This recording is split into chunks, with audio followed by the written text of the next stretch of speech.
1019 WDET FM. I'm Tia Graham. And I'm Robin Vincent. Egg prices have soared across the country in recent months.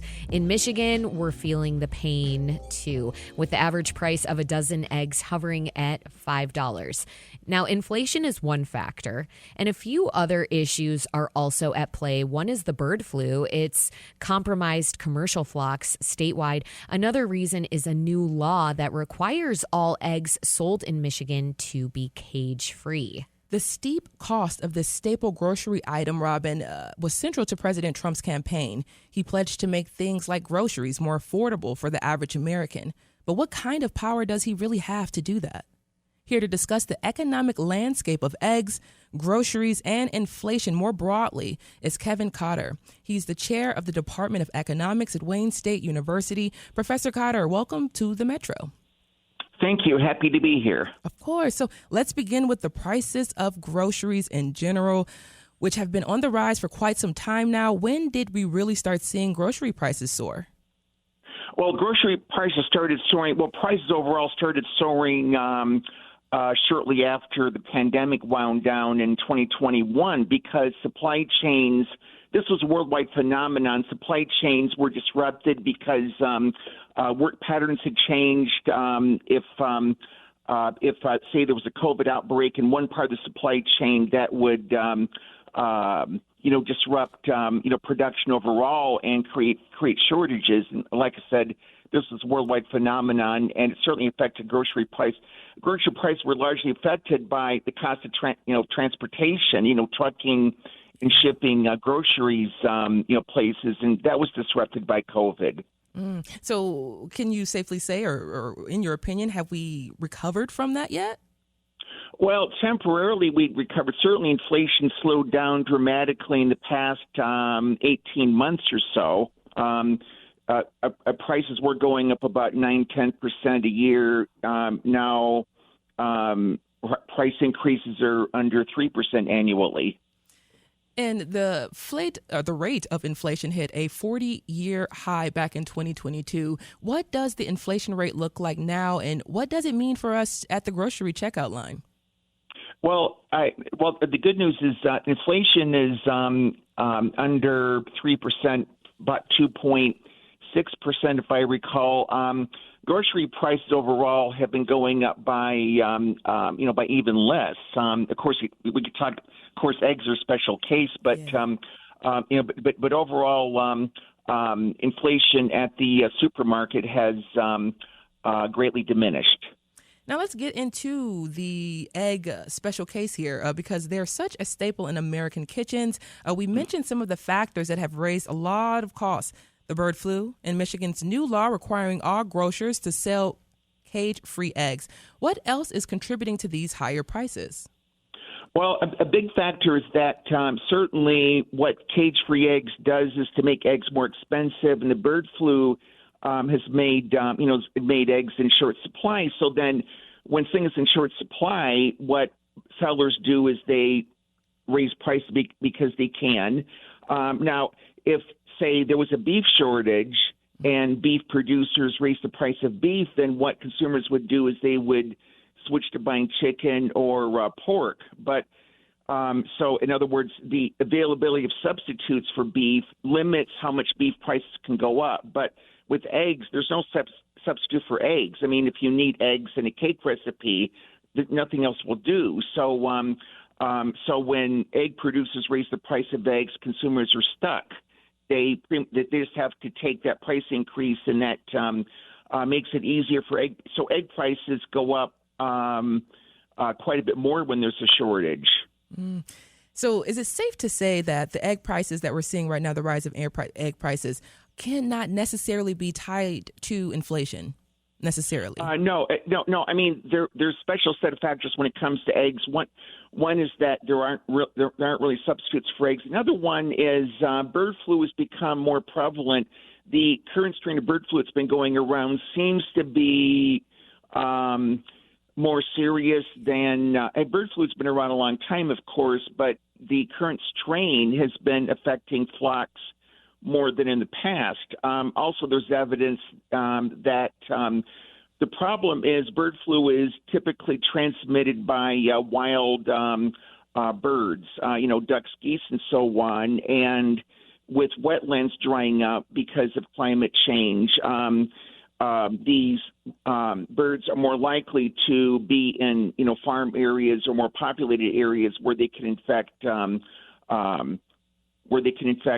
farms. And once one chicken is infected by bird flu, the whole flock has to be destroyed. You're listening to The Metro on WDET, Detroit Public Radio. I'm Tia Graham. And I'm Robin Vincent. We're chatting with Kevin Cotter, chair of the Economics Department for Wayne State University, about inflation and egg prices and why they're so high.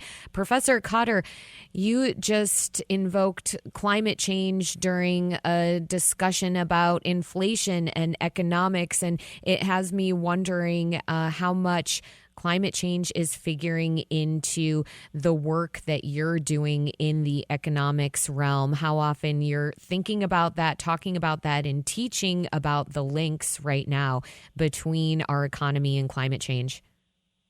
Well, it certainly has an effect, and unfortunately, we don't fully understand yet how climate change is going to affect the economy. Certainly, when it comes to food prices, climate change has already affected, for example, how much rain different areas get, what kind of crops can grow in a given area, and also the spread of different bugs and diseases. For example, bugs that used to only hit warmer weather areas have been moving north as northern areas have become warmer. Back to the actual prices now, of course, of eggs and other groceries. President Trump ran on a platform that focused on the high prices people are paying for items like eggs. Are there ways the federal government could help to lower the price of eggs, even if it's an indirect measure, say like farm subsidies? Well, very likely not, because there's very little that the government can do to make eggs more available. As it is, egg farmers are already helped by the federal government. So, for example, if an egg farmer loses chickens because of bird flu, the federal government will compensate that farmer for those losses. So, egg producers are already getting federal help, but I don't really see what else the government can do to make eggs more available. So we've been spending time talking about egg prices, how they're affecting those of us who like our omelets and our scrambles and our hard-boiled eggs. Tell us what you know about how this has been affecting, let's say, poultry farmers, grocers, restaurants on a financial level.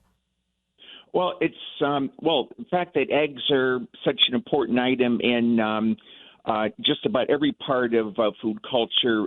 Certainly, it has an impact on food producers and restaurants. And restaurants, of course, have already been hurt by a number of other factors, such as a shortage of workers and higher cost of ingredients overall.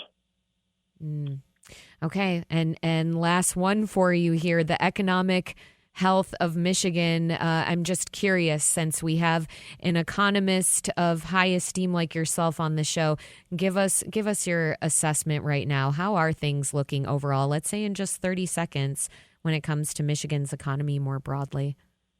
Well, I'm certainly very concerned.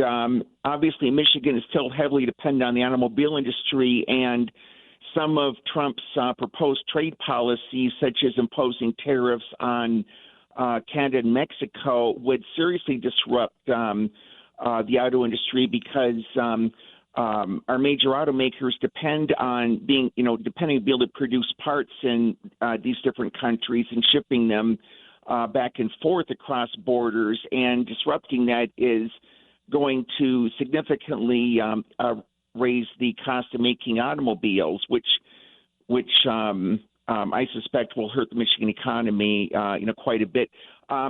Besides that, there's just so much uncertainty about not only trade policies, but overall economic policies more broadly. Cars are a long-term investment. People are not going to buy cars if they are uncertain about the future, and that would certainly hurt the demand for automobiles.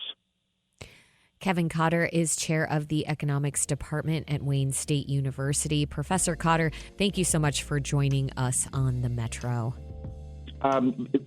You're very welcome. I'm happy to talk to you.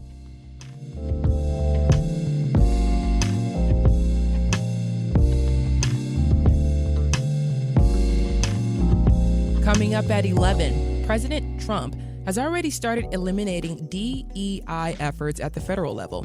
We want to know what you think about DEI. Should we get rid of it? Give us a call, 313-577-1019. This is WDET-FM, Detroit Public Radio, your connection to news, music, and conversation.